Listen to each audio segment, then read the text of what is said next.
Tom, tell us more about, who are and what do you do, as French Plans? Okay, so French Plans is an architecture and planning consultancy. We are based in France, obviously, and we cover the whole of the country. Not to say that how's it started. Arthur Cutler, my ex-business partner, he's now retired, luckily for him, set up the business 25 years ago up in Brittany.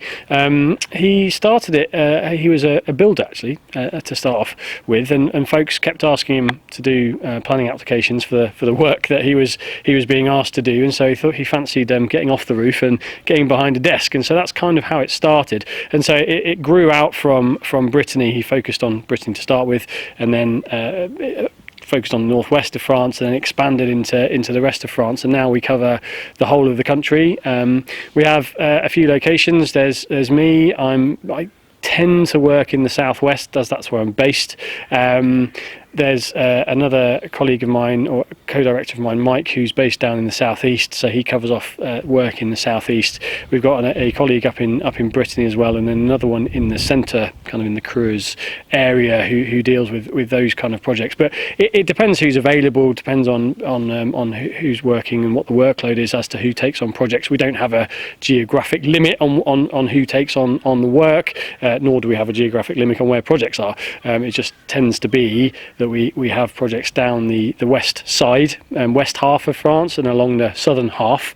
Our client base is generally Anglophone, folks from the UK or from America or Australia, Canada, that kind of area. We also get clients whose first language might not be English but isn't French either. So we work with Dutch clients and Belgian clients, those kind of folks as well, who are looking at developing or changing or amending, altering buildings in France. And again, it's a fascinating area or industry to work in. It's fascinating to work with such a diverse mix of folks, all with different ideas and different kind of cultural nuance to attach to the buildings and to the properties they're trying to develop. So it's fascinating, but ostensibly I am an architect, so it's architecture as the focus. You can't kind of do architecture in France without there being a big planning element to it, and so we get involved in lots of planning questions as well. So there's quite a lot of administration that we do, but we try to cover off both of those fields with the team we have. What would be maybe sort of, some of the most common things you get involved with? So I guess the big one is barn conversion, conversion of buildings, whether that be barns or others. We get a lot of those. We work with folks who want to extend properties quite a lot. We get asked about pool applications. Lots of people who want to install pools. We do a fair few of those. More and more we're getting involved with people who are converting larger buildings, so be that chateaus or manoir, into commercial ventures. So whether that be conference centres, we've done a few of those, or retreat centres or that kind of thing. But we don't have a limit on the size of project we do at either end of the spectrum. So we don't necessarily have a limit on the upper end, neither we do have a limit on the lower end. We do a lot of very simple little applications for Veluxes, change of windows, change of roof materials, perhaps garden sheds, that kind of thing. That's kind of our run-of-the-mill bread and butter stuff. We do a fair few of those, but yeah, generally speaking, it's the classic, barn conversion, extension, renovation project that would be our main focus. Yeah.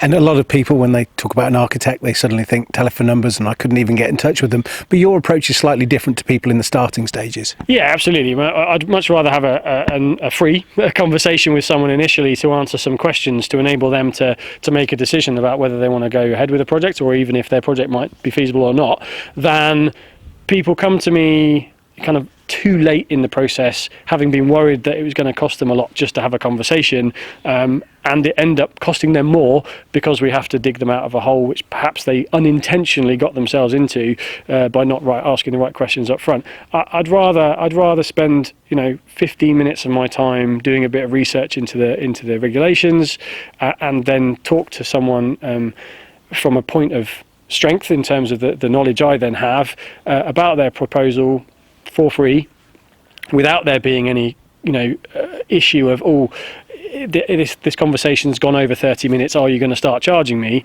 than someone be afraid to contact us. I'd rather that, having a conversation and them going to use another architect, absolutely fine. If it means that I've enabled them to fulfill their dream or move on with their project, that's great. That's what we want to do at the end of the day. In terms of your charges, though, it's very straightforward, isn't it? Yeah, we're very open and honest about our fees. All our fees are highlighted on our website.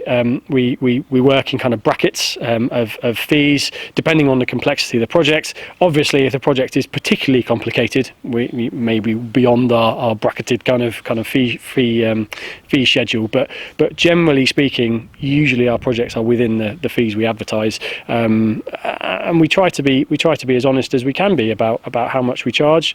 So that someone who is thinking about using us can come to us, having an idea about how much they need to budget for our services. Because if you have a finite amount of money and you know how much we charge, you then know how much you have for the project, and it just means we can have a sensible conversation about the project without there being this kind of hidden concern that our fees are going to mean that they can't have the new kitchen, for instance. It's that kind of thing. So if we're honest up front, we charge a lump sum. What we say we're going to charge you, we will charge you. There are no hidden costs. Everyone can move on once they have the approval to finalising and finishing the project. Talk to us just a little bit more about your client base. Who they are and where they come from.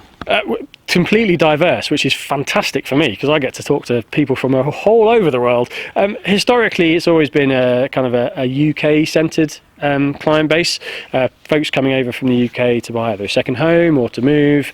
Over the last, I guess, 5 years or so, it's started to shift a bit towards a more American client base, but we still get clients from Australia. We have Belgian clients, Dutch clients, Italian clients sometimes, one or two French clients, not many, but one or two, because we do advertise our services as English speaking. We are the English kind of speaking link between clients who perhaps don't speak perfect French and the French authorities. So French clients come to us, but not because of the English language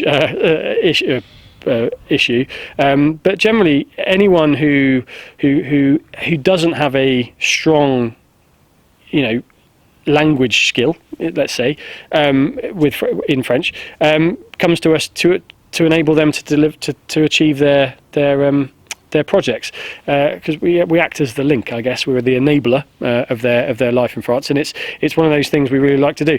And it's such a diverse client base. The number of people from every walk of life who wants to buy in France is fantastic and fascinating. In terms of people looking to buy, where do you really come in with people? Do you come in when they bought or before?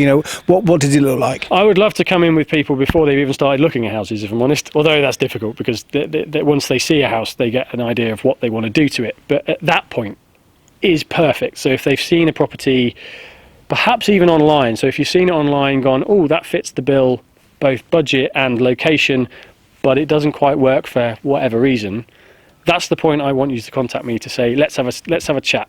Let's see if the building is really is the feasibility of your project going to work? Is the building going to work for you?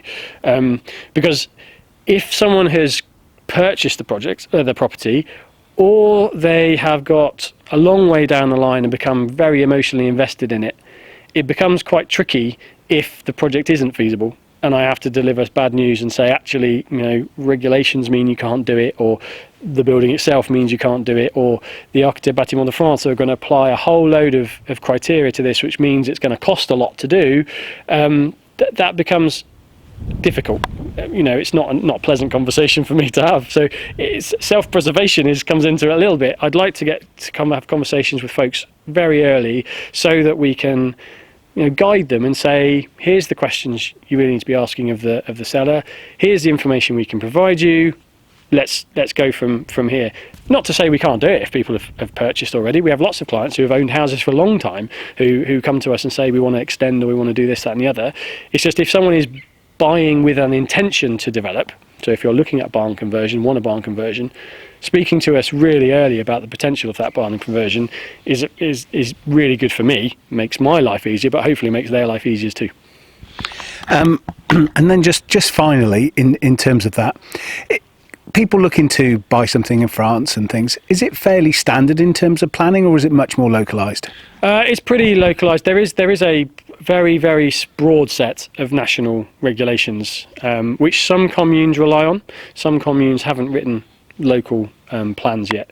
There is a drive for more and more and more communes to write their own local policies, and therefore understanding those local policies and how they apply to the property you're looking at can affect what you can and can't do to it. So it's important to understand what those regs are, where the building sits in relation to the zoning, how it is, if it's affected by heritage protections, if it's affected by flood risk protections, or if you're talking about alpine properties, whether there's an avalanche risk, all those kind of things which come into it, which might not be obvious on the face of it when you're first looking at things. But all those things kind of come together to form a whole picture of what is possible. And our job is to take the brief we have from our client, understand all those constraints, and come up with a solution that fits within them all, essentially.